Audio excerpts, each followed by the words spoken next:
Hi there, I'm Kathleen Jasper, and today I'm talking about how to use the test specification for your students' state's assessment. So whatever state you're teaching in, your students have to take that state assessment. I'm going to show you how to work backwards so you can implement that into your instructional design so you can maximize student success. Let's get started.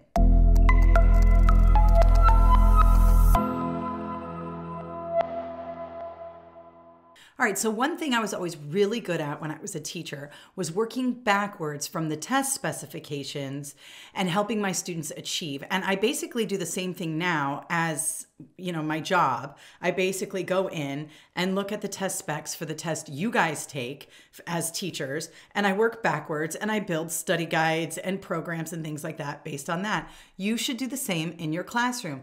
Now, that doesn't mean you should spend your entire day teaching to a test. That's not what I mean. But you should be pulling up the test blueprints and specifications and using that to help guide your instructional planning and your instructional delivery so that your students are set up for success when they go in and take that exam at the end of the year. These exams can be very difficult for students, and if you're not implementing strategies and information along the way to help support your students in this area, they could fall short. And of course, that comes up too in your evaluation. So if you want to get really good scores and you want to help your students achieve and you want to be, one of the best teachers in the building, take these tips, apply them in your classroom. I promise you they work. All right, so the first thing you're going to want to do when you're starting to figure out your instructional planning is you're going to want to go in and figure out what test does your state use. And I'm going to look up two states today. I'm going to use New Jersey and I'm going to use Texas. Now, obviously, you might be in Wyoming or Idaho or Florida or wherever. You're going to want to figure out what test are your students responsible for at the end of the year. And then you're going to want to go in and find the blueprint and the test specifications, just like I show you how to do for your teacher certification exams. And you're going to use those to plan your instruction and help your students achieve. So let me just show you how I did this. So let's go over to my computer here and I can show you just how I Googled and figured it out. I'm not from New Jersey and I'm not from Texas. So I kind of started blind like a new teacher trying to figure out what tests my students are responsible for if I were to teach here. And so let's start with New Jersey. I just kind of Googled what test do the New Jersey students take? And it turns out they have this new test called Start Strong. And so I went in and just Googled Start Strong test specification. I could have put Start Strong test blueprint. Either way, it's probably going to bring you right here to the top. And these are your Start Strong testing resources. Now, as a teacher, this is where I want to be. Of course, we're always going to look at the state standards, and I always tell you to start with the standards, but why not use this with the standards to plan your instruction to help your students be successful? So it's a little confusing. It's not the best website ever, but they rarely are. They're just kind of state websites with information on them. So I had to do a little bit of hunting. But you can see there are tutorials here. You can click on this, and this will take you through all of the different tutorials and things like that. And then the gold right here is the practice test. And you can see it's right here. And when I click, you see that this test basically tests English language arts, mathematics, and science. This is typical of most states. Typically, the state assessments have to do with English language arts, math, and science, and some also assess social studies, depending on what state you're in. So I'm going to go to, just really quickly, the English language arts portion, because that's like the high stakes test, especially for third grade. So I'm going to click View English Language Arts Practice Test. And when I do, you can see it's already all the way from grade 3 to grade 11 here. Now, grade 3 tends to be the high stakes year. Unfortunately, students are under a lot of pressure in third grade to perform on these reading assessments. They're pretty difficult reading assessments. So I always try to tell teachers, if you're teaching reading in the elementary grades or whatever, if you're teaching English in whatever grade, you always want to go to these test specifications so you can use some of this practice in your instruction so students are prepared for these assessments. I'm going to show you how to do that in a second. So you can see here, this is third grade ELA Unit 1. And when you click that, You may have a login if you're a teacher here, but if you're not, it's kind of cool. They let you in as a guest and you click start. And this one has 7 questions here. And you can see that there's this reading passage here. And then there is part A and part B. Now, something to think about in terms of these questions, just a side note. This is typical of language arts and reading instruction. This happens a lot on the SAT as well. What they'll do is you'll have part A, you can see here, which is some question about something in the passage. And then part B is which statement best supports. And in a lot of instances, you have to get both of them correct in order to get the points. So the reason why I point this out is if you are teaching English language arts in 3rd grade, 4th grade, 5th grade, 8th grade, whatever it is, you're going to want to use practice tests and practice items that are like this. So you may be in the position where you have to write your own items. It's totally fine. It's very, very easy. All you have to do is take a passage, and you have lots of resources when it comes to reading passages as a reading teacher. If you don't, you can always look them up online. Take them from National Geographic or whatever, use them in your classroom or the public domain or wherever you can get information. And you're going to want to test your students in this way. This is just a general question. What does cross mean in paragraph 28?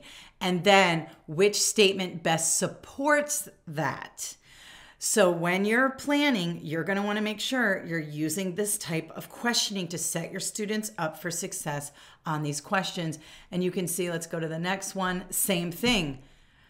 How does the details, whatever, and then it goes in here, which detail supports this? And then it gives you these little line numbers here. Another test that does this is the SAT. It's a big part of the SAT. You have to answer a question, and then in order to get them correct, you have to answer both parts correctly. So definitely take a look at what your students are responsible for and model your activities and your strategies around that. That doesn't mean that students are just doing reading practice and test questions all day, every day. That makes for a very boring class, and students will just hate that. But you can remember from a previous video when I was talking about designing your instruction, and at the end of a read aloud, think aloud, you may do like a little activity, either individually or in groups. This is a great activity to do. Maybe a small passage, or maybe just some questions based on the read aloud, think aloud that you did in this format where they answer one question and then they have to use the support to answer another question. So be sure you take a look at that, okay? So here you can see this was Unit 1, this is Unit 2. There's another practice test here that I could start. This one's 7 questions. Again, it's a different passage. It looks like a bit of informational text here.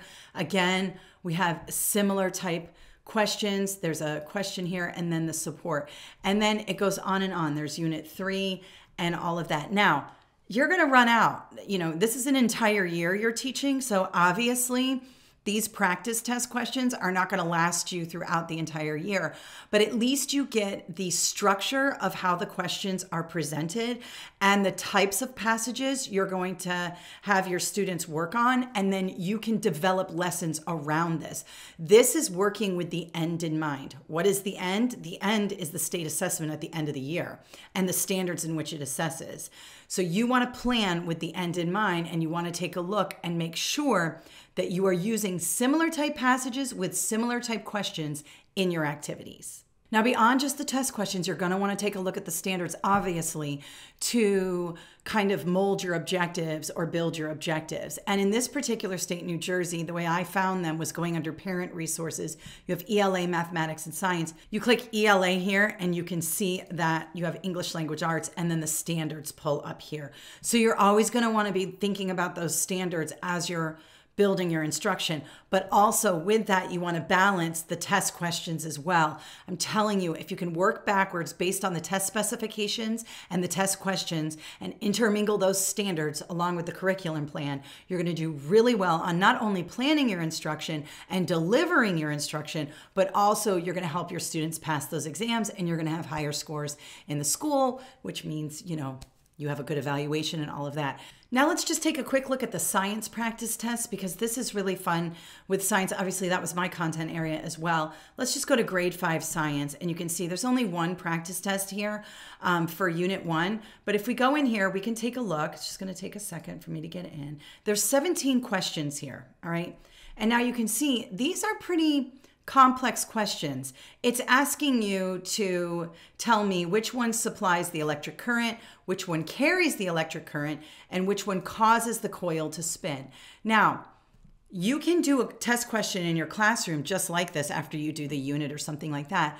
Or you could rebuild this test question several different ways so students can understand it. Also, let's take a look at this one.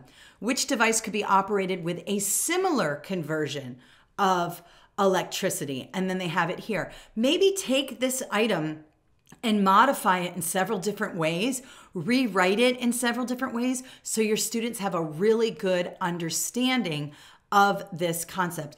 Obviously, you're going to be reading about it, you're going to be doing activities about it, you're going to be maybe even working in labs with it, but you want to reinforce it with a tangible practice test item so they can apply that knowledge and you can measure to determine if they got it. This is a great tool for measuring objectives and measuring your instruction to make sure students do indeed understand. And again, there are 17 questions here, and you can, modify these, use them as your own, rewrite them all different ways. When I write a practice test, I go in and look at all the different types of questions there are out there, and then I write them 3, 4, 5, 6 different ways so that when you take my practice test, you're hit several ways so that on test day, you're able to show your mastery of that particular standard or objective or whatever it is. So do that here, and you can see there's a lot of really good science questions here, and they're pretty complex. I mean, the students have to really think. Remember, we talked about that Bloom's taxonomy, that higher order thinking. These are high complexity items, so you're going to want to prepare your students for that. You're not just going to want to ask low level questions in class and on your teacher made test, and then they're hit with this at the end of the year, and it's like way harder. You want to set them up for success by using similar questions. And then finally, let's take a look at math. You can see here's grade 4. Math probably has a lot of resources. See, this is unit 1, grade 4 mathematics. You can see here. Now, this is going to be aligned to the standards. This has 12 questions.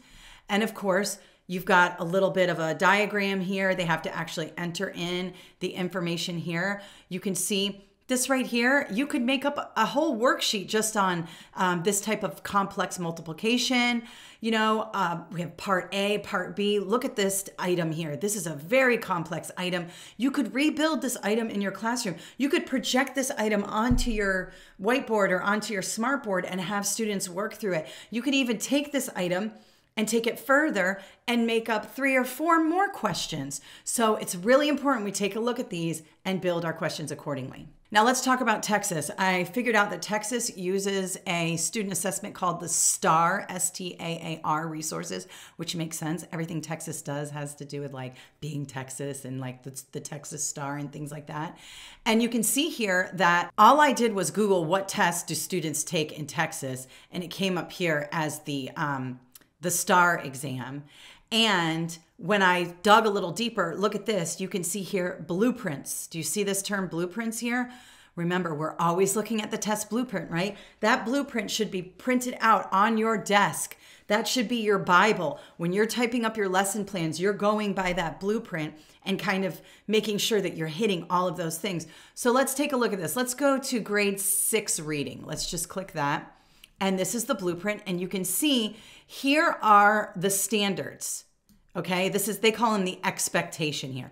Developing and sustaining foundational language skills, listening, all of that. These are the standards. So you're going to want to make sure you have those in front of you at all times. You're going to want to share these with the students, and you're going to want to use these to build your objectives. Now, beyond that, now we're talking about sample test questions. Here they have release tests, which is very helpful. You can see that we have test forms from 2021, 19, 18, 2017, 16, 14. This is great. I love it when people release their tests because look what you have here. You have 1, 2, 3, 4, 5, 6, 7 released tests for grade 3 alone. Talk about all the different things you can do. So let's just click on 2019. You can see here's the release test. right here, it's got a reading passage. Looks like there's a lot of dialogue here. There's test questions. This is what the test is going to look like for the students. Why not use what they are already using, right? In this case, you're really lucky if you're teaching in Texas, because this is a pretty well-established test and they have all of these released tests going back to 2013.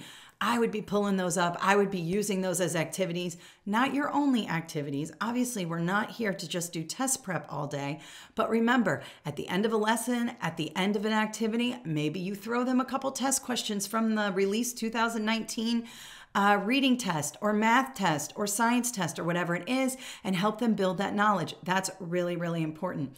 I am constantly using released ACT, released SAT tests because it helps students prepare. Do the same thing here. That's why they're here. And these go largely ignored by teachers. And so why not use this as part of your planning when you're helping students achieve? All right, so I hope that helps you today. Remember, there is a test in your state that students are required to take at the end of the year, especially if you are a reading or language arts teacher, a mathematics teacher, and a science teacher. Social studies varies from state to state. Some states want students to take a state test at the end, some don't. It just depends. But even if you are a social studies teacher or a health teacher or a PE teacher, you can help support your students by also implementing some of this stuff in your own classroom. Don't leave it just to the content area teachers to make this happen. If you want your scores to go up and you want your students to achieve, you should be looking in here as well and figuring out ways in which you can structure your classroom instruction so that they're meeting these standards.